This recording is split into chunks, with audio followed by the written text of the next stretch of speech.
Salut les amis, j'espère que vous allez bien. C'est votre bon vieux Sunejin qui l'a proposé, oui. C'est l'heure, et oui, vous l'attendez tous. De cette fameuse foot zone. Alors oui, la miniature peut paraître étrange, mais elle est révélatrice finalement de l'image finalement de ce qui s'est passé ce soir. Donc vous le savez, l'OM était au Vélodrome, un Vélodrome extrêmement hostile par rapport bien sûr aux résultats de l'OM qui étaient insuffisants par rapport à tout ça. Et on va en parler bien sûr, hein. On va en parler dans tout ça. Comme vous le savez, je suis pas quelqu'un qui se cache. J'ai toujours tendance à dire les choses, même si ça ne plaît pas. Je donnerai mon avis bien évidemment sur le match, mais également sur ce qui s'est passé d'ailleurs. Vous allez voir, ça va faire partie d'un top flop. Donc, à vous de voir justement si ça fait partie des tops ou des flops. Bon, en tout cas, pour ce qui s'agit du match, bien évidemment, alors le résultat n'est guère flatteur, hein, mais on sent bien que c'est une équipe. Ce sont en tout cas deux équipes qui sont malades, pour pas dire pour rester poli. Euh, Clairement, il y a des besoin d'un PowerPoint pour mouiller le maillot. Putain, besoin d'un PowerPoint, c'est ce que je suis en train d'utiliser d'ailleurs. Bon, en tout cas, on va bien sûr décortiquer tout ça. On va donc bien évidemment commencer avec le résumé de la rencontre. Vous avez vu l'image. On va en parler bien sûr très rapidement. Bon, en tout cas, on va revenir déjà sur le match en lui-même. Donc, tout a commencé avec une très très belle entame de match des Marseillais qui ont donc marqué à la 13e minute. C'est un frappe après un mauvais dégagement de la défense monégasque. En fait, Benaglio se couche mal. Et donc, Maxime Lopez marque à la 13e minute. On sent les Marseillais assez forts à ce moment-là. C'est assez puissant. Honnêtement, on a même l'impression justement que l'OM va se gagner. Surtout que bah, c'est assez ironique. C'est son public n'est absolument pas d'accord pour qu'il gagne parce qu'on le sait, une défaite aurait pu littéralement orchestrer ça les aurait arrangés. Voilà, ça les aurait arrangés. Et il s'avère qu'à la 38e minute, eh bien, suite à une baisse de forme des Marseillais, 38e minute, centre sur le côté gauche. À ce moment-là, Golovin centre sur le côté gauche. C'est dégagé, c'est mal dégagé. Et à ce moment-là, frappe un partout. Donc voilà. Alors on va bien sûr dire que Golovin a quand même touché un poteau, alors qu'il a été présenté seul, que c'était la première de Cesc Fabregas dans ce match. On fera peut-être un petit zoom dessus. Et donc on va parler aussi de cet événement et justement de ça. Alors on va rappeler bien sûr la rencontre, je vais couper la musique pour que vous puissiez bien comprendre ce que je vais dire, pour pas qu'il y ait d'entourloupe ou des choses comme ça. Alors qu'est-ce qui s'est passé, me direz-vous? Eh bien, comme son nom l'indique, donc il y avait donc une accélération. Alors je vais reprendre l'action telle elle est expliquée. Alors, je vais prendre le site d'Eurosport, mais j'aurais pu prendre n'importe quel site pour que vous compreniez ce que c'est. Et après, je donnerai mon avis. Alors, le but est... Bon, celle-là, elle est nulle. Donc, en fait, ce qui se passe, tout simplement... non, c'est pas la bonne truc. C'est pas très bien expliqué dans cette Eurosport. Vous faites pas du beau boulot, là, quand même. Peut-être celui-là. On va regarder celui-là. Bon, pour faire court, donc il y a une action donc de Marseille. Marseille donc se retrouve et là à ce moment-là, Ocampos se retrouve donc va récupérer le bas. Voilà, ça y est, c'est bon, je l'ai. Pour vraiment reprendre, voilà, Morgan Sanson passe pour Kevin Strootman qui remet à Morgan Sanson. Donc une 2 de Sanson en fait Strootman. Donc il s'infiltre dans la surface, donc il centre pour Lucas Ocampos.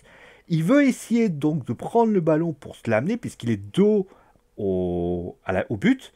Et en fait, à ce moment-là, tout simplement, il marche sur la cheville de Benaglio qui donc sort, tout simplement. En fait, Benaglio, dans son geste, pousse le ballon. En fait, Thauvin arrive et frappe la balle.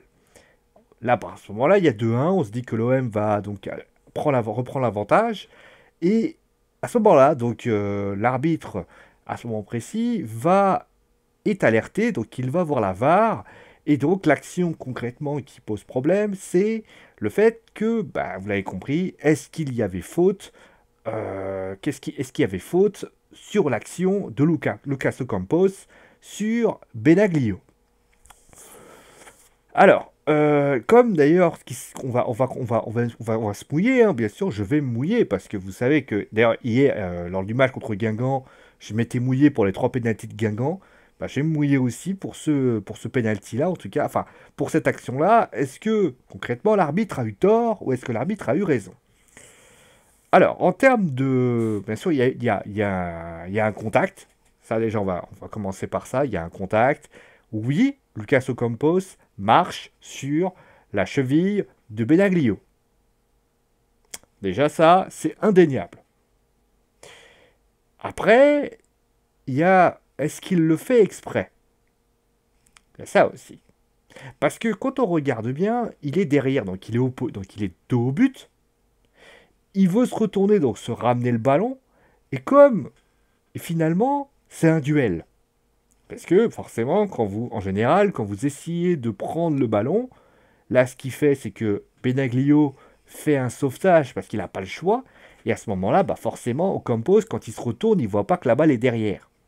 Et forcément, il voit pas que Benaglio, lui, son pied est derrière. Donc, c'est un peu comme si moi, par exemple, vous étiez derrière moi et je vous marchais sur le pied. Vous voyez ce que je veux dire? C'est à un moment donné, je ne peux pas savoir, vous êtes derrière, je vous marche sur le pied. Donc, fallait-il, concrètement, refuser ce but? Alors, moi, je vais vous répondre non. Non pour une raison. C'est que comme je l'ai expliqué, oui, c'est vrai qu'il marche. L'intention n'est pas de faire mal. Oui, c'est vrai oui, comme je le dis, il touche la cheville, il lui marche sur la cheville. Ça, il n'y a aucun problème là-dessus. Mais le truc, c'est que c'est comme, je veux dire, encore une fois, ceux qui disent oui, il y a penalty, il y a faute, il y a faute, il y a faute, notamment les supporters monégasques, j'ai envie de dire, mettez-vous devant, quelqu'un derrière vous, vous reculez, vous lui marchez sur le pied. Vous savez pas que son pied est là, vous savez pas, vous savez pas qu'il y a quelqu'un derrière vous, mais vous lui marchez sur le pied. C'est ça en fait la réalité. Moi par exemple, il y a une certaine époque, je vais vous donner un exemple concret, hein, vraiment très concret, vous allez voir, vous allez me dire, mais qu'est-ce qu'il a comme exemple ce guignol entre guillemets? Euh, la réalité c'est que moi ce que je dis, c'est que admettons, je sais pas, à un moment donné, il y avait ma tante, c'est un exemple totalement con, hein. Il y avait ma tante, et ma tante était en train de... venait d'arriver, elle était assise. Et à ce moment-là, moi je recule, je la vois pas, et je lui marche sur la main. Je lui marche sur la main, tu savez, c'est comme quand vous faites pas attention, vous marchez sur la main de la personne. Est-ce que je suis coupable finalement? Bien évidemment que je suis coupable. On va pas se mentir, je suis coupable d'avoir marché sur la main de ma tante. Mais aux dernières nouvelles, est-ce que ça veut dire que je suis... est-ce que j'ai fait exprès? Non, j'ai pas fait exprès. À un moment donné, j'ai juste marché sur la main. Pas fait exprès, j'ai juste marché sur la main. Je voulais pas savoir qu'il y avait la main derrière. Donc, je pense que c'est un poil sévère et que Marseille aurait dû prendre l'avantage. Bon, voilà, ça c'est dit.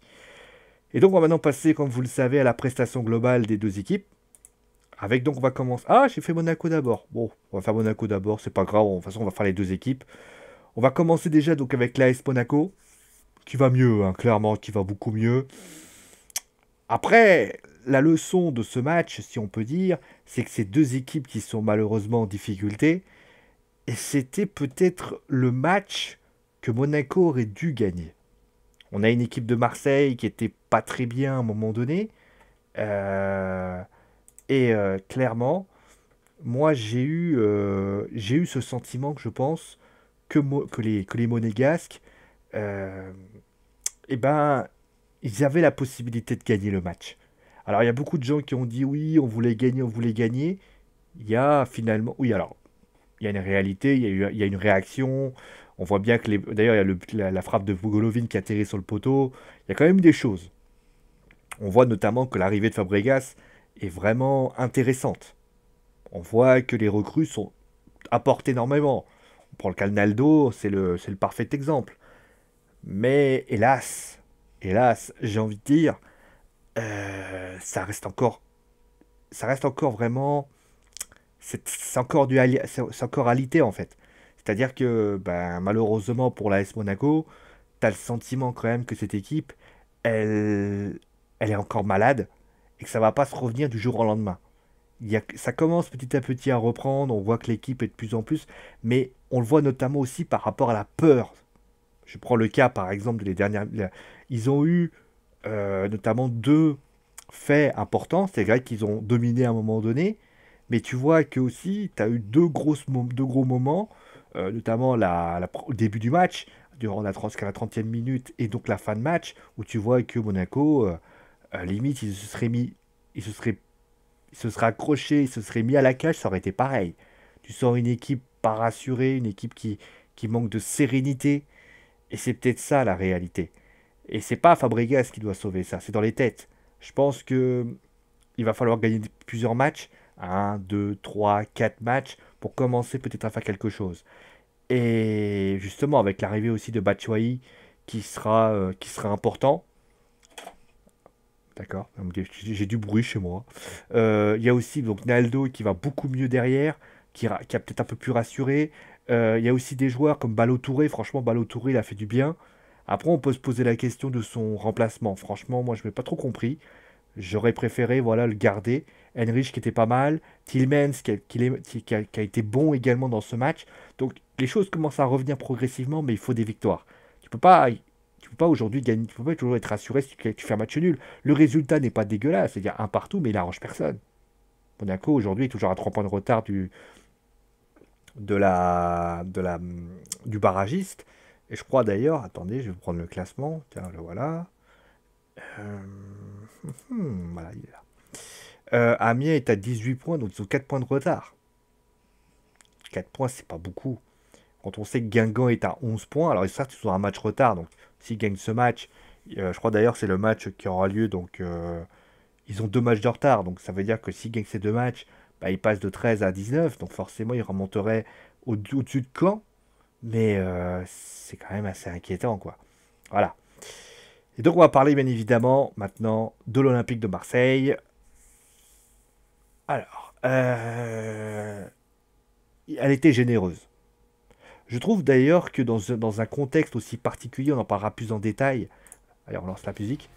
euh, j'ai ce sentiment que quand même, c'est bien. Ils ont, comme on dit, ils ont montré qu'ils en avaient. Parce que dans un contexte aussi compliqué, un stade Vélodrome hostile qui voulait que son équipe perde. Je crois que c'est la première fois que je vois ça. Une hostilité au point que vouloir son équipe perde. Bah à ce moment-là, moi je me dis, mais c'est chaud. Mais eux, ils ont pas, ils se sont pas contentés de ça. Ils se sont battus. Ils ont eu des occasions. Notamment, voilà, ils ont pas mal d'occasions, notamment de Tovin, Strootman. Il y a eu également Amavi qui a tenté des choses. Tous, ils ont essayé. Le Caso Campos, il s'est dépensé comme un rat mort.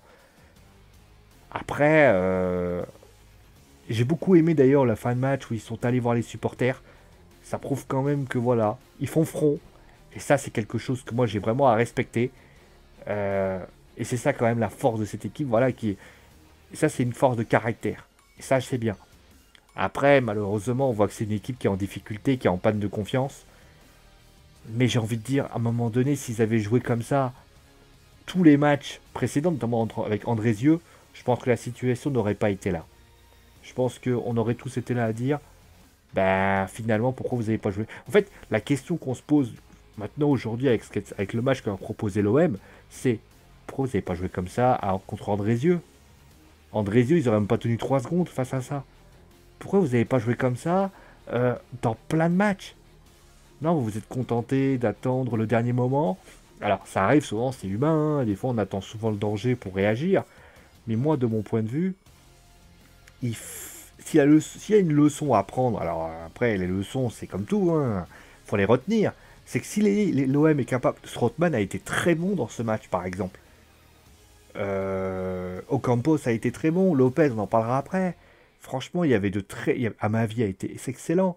Mais de vous à moi, on peut que dire, mais pourquoi vous êtes réveillé? Pourquoi vous avez joué comme ça avant? Voilà, ça c'est vraiment la grande question que je me pose. Après, voilà, l'équipe a été généreuse, mais elle est encore fragile, on l'a vu. C'est comme Monaco, hein. C'est une équipe qui, voilà, a tendance, voilà, à perdre vite pied.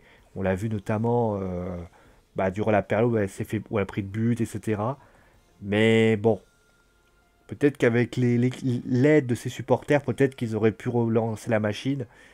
Mais bon, voilà en tout cas, voilà mon point de vue sur l'équipe en lui-même. Allez, on va passer maintenant au top et au flop, avec donc, vous l'avez compris, les tops tout d'abord, avec le numéro 3, c'est donc Heinrich, que j'ai bien aimé. Honnêtement, j'ai trouvé qu'il était très généreux. Je trouvais qu'il avait fait vraiment vraiment poser des problèmes à Amavi. Je trouvais que franchement, les gens peuvent dire ce qu'ils veulent, mais j'ai trouvé que en termes de dépenses, en termes de qualité technique, en termes de potentiel, j'ai trouvé vraiment qu'il a été excellent. Après, bon, vous doutez bien que tout n'a pas été toujours parfait, mais moi j'ai envie de dire, franchement, moi j'ai beaucoup apprécié le comportement de Heinrich, que j'ai trouvé très généreux, que j'ai trouvé voilà qui y est allé. Bravo aussi, d'ailleurs je l'ai pas cité à Ballo Touré aussi que j'ai trouvé pas mal, Golovin aussi. Euh, Bravo aussi quelqu'un que je vais dire, c'est Naldo, que j'ai trouvé franchement je l'ai trouvé très bon dans ce match. Euh, Pas vraiment d'intervention de ouf, hein, on va pas avoir il n'y a pas eu une intervention, tu t'es pas dit putain cette intervention là mais c'est un truc de fou. Mais qu'on soit clair là-dessus, j'ai ce sentiment quand même que voilà, ça allait vite, ça jouait bien, et le gars toujours dans le petit geste, on voit quand Marseille commençait à prendre le dessus, lui avec sa petite jambe, poum, allez hop, il dégageait les ballons. C'est vraiment une très bonne pioche, Naldo.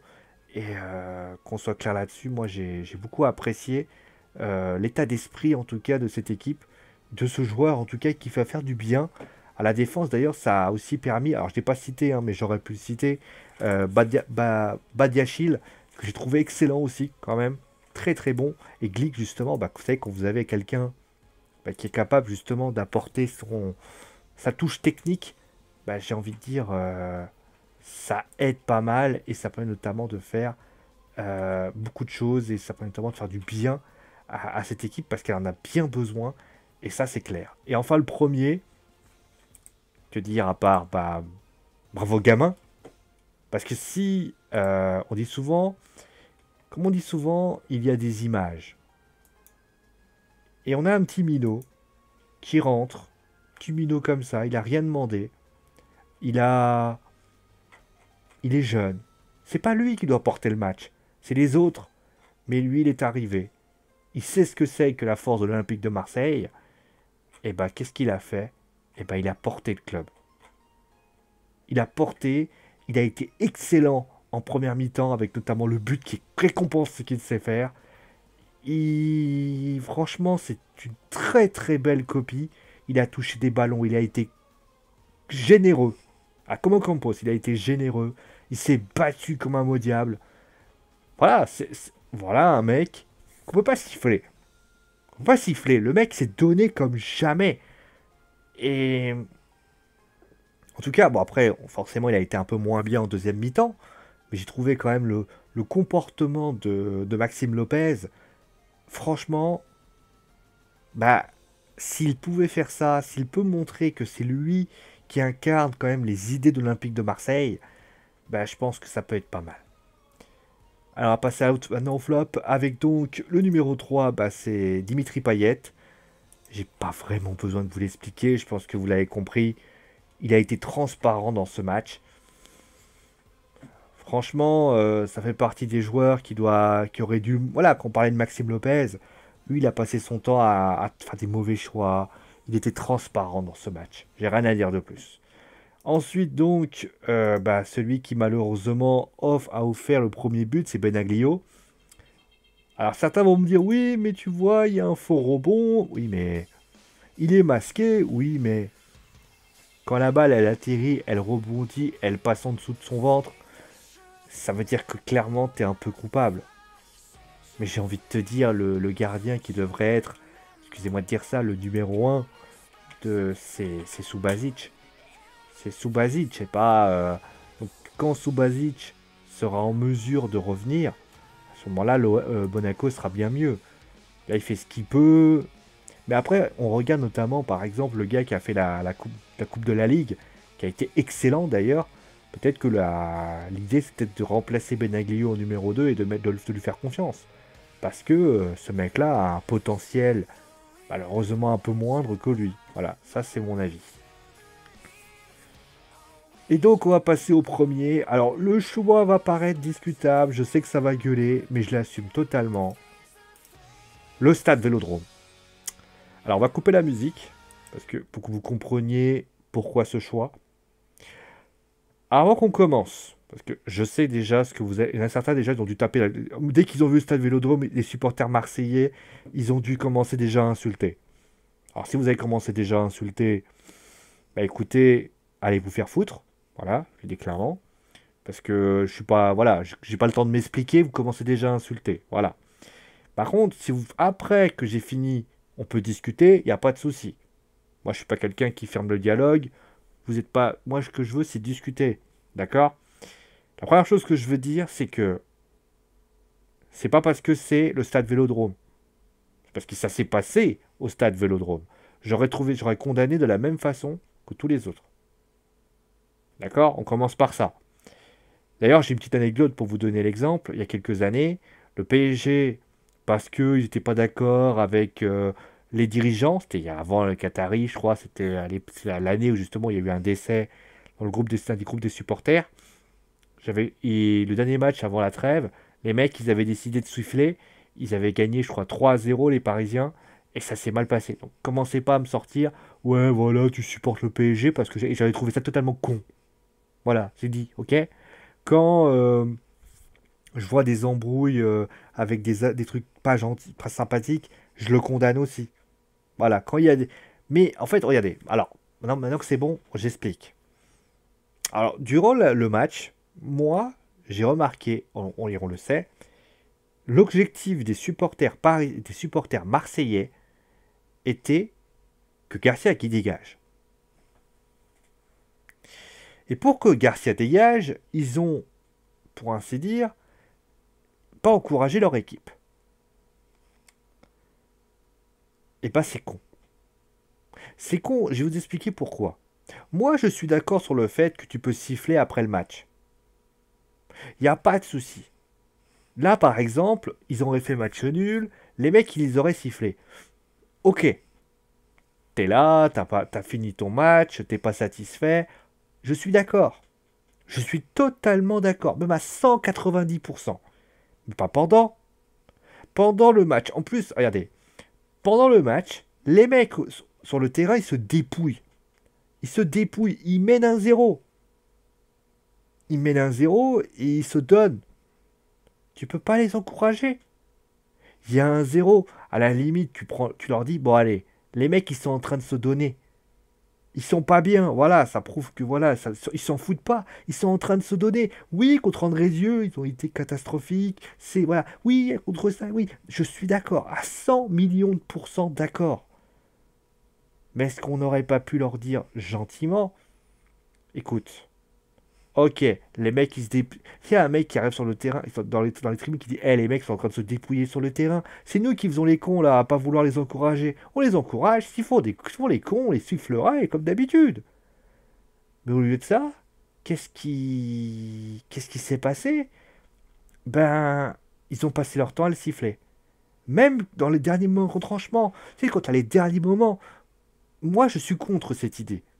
Moi, globalement, quand une équipe, si Marseille avait refusé de jouer, avait été catastrophique sur le terrain, limite je m'en foutiste, j'aurais compris. Là j'aurais dit les sifflets étaient logiques. Mais les mecs ils se donnent. Encouragez-les. Ça vous coûte quoi de les encourager à part dire allez là vous les aurez encouragés. Et justement Thauvin avait besoin de ça à un moment donné quand il mène, quand il y a le but refusé, il veut les encourager, il dit allez. Oui c'est dur. Je comprends pourquoi, je comprends les exigences du public. Parce que je le comprends, parce que c'est pas évident. Moi, je comprends que, par exemple, le Vélodrome n'est pas satisfait des prestations bien avant. Oui, peux comprendre qu'ils soient frustrés sur le fait que tu leur sors un match très bon des Marseillais, alors il y a une semaine, les mecs se faisaient taper par Andrézieux. Je le comprends. Mais à un moment donné, t'es supporter d'une équipe. T'es supporter dans le bon côté ou le mauvais côté. T'es supporter dans le sens où tu vas les encourager à la vie, à la mort. Et donc, quand tu signes, quand tu dis je suis supporter de l'Olympique de Marseille, c'est pas pour dire que je veux. Alors, tu dis oui, ce club est à nous. Par exemple, porter ce maillot et c'est une chance, faites lui faire honneur. Enfin, bon, enfin, ouais, c'est ça. Porter ce maillot est une chance, lui faire honneur est un devoir. Ils ont fait honneur. Ils ont fait honneur à ce maillot parce qu'ils se sont battus. Alors oui, il y a des moments, ça a été plus compliqué, mais ils se sont battus. Et quand on se bat, quand on se donne, excusez-moi, moi, je veux dire, moi, pour ma chaîne YouTube, je me donne à fond. Imaginez, je me fais siffler par mes abonnés, ça me ferait mal parce que moi, je me donne à 2 millions de pourcents. Si je m'en foutrais de vous, je dirais, oh, niquez vos mères, ok. Mais là, c'est pas le cas. Donne-toi, quand tu te donnes à fond, sois récompensé. Là, c'est limite s'ils ont dit, ah, mais nous, on s'en fout, hein, vous pourrez gagner 4-0, nous, on veut que le Garcia dégage, de toute façon. Non, mais marche pas comme ça.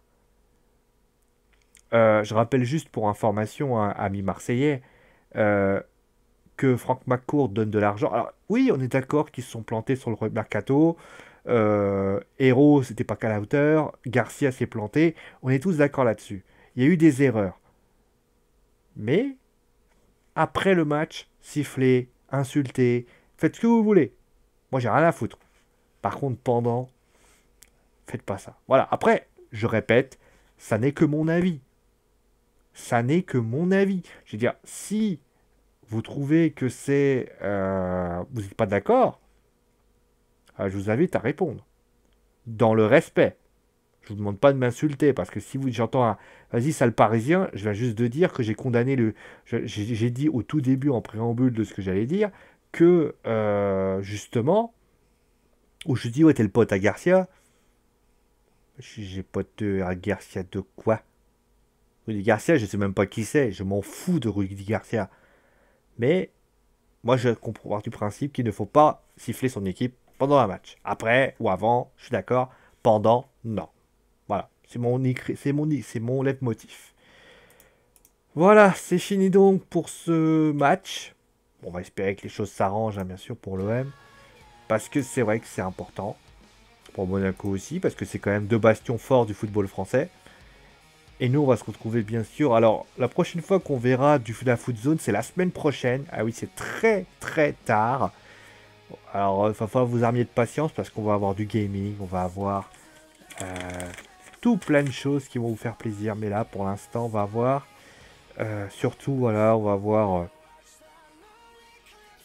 va surtout avoir voilà, la semaine prochaine le match, le derby Saint-Étienne-Lyon. Donc, soyez patients. Forcément, c'est un peu particulier cette semaine avec des choses qui pourraient donner. Ça n'empêchera pas, bien sûr, de faire un petit... Si jamais les choses se passent, de regarder de manière un peu plus zoomatique ce qui va se passer entre Saint-Étienne et l'OM. Allez, je vous fais des gros bisous, en tout cas, sur le coin de la truffe. Je vous souhaite bien... Alors, je vous rappelle, bien pour information, je ne l'ai pas dit, que je suis actuellement en train de streamer sur Twitch. Donc, si vous avez envie de regarder, bah, allez-y. Hein. Le lien est en bas de la description. Allez, prenez soin de vous. Ciao tout le monde!